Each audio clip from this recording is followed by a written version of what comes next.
Good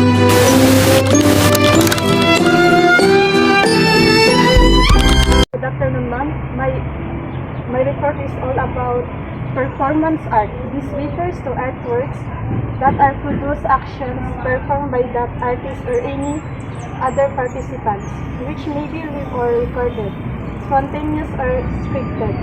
The terms performance and performance art only became popularly used in the 1970s, although the history of performance in the visual arts could be traced back to the Futurist productions and better coverage of the 1950s all throughout the 20th century.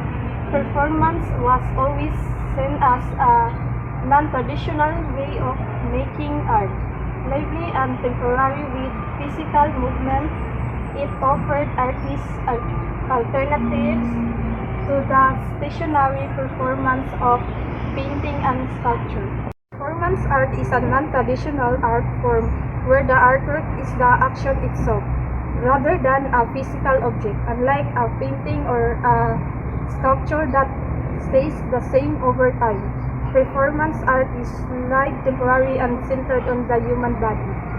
That's all, thank you.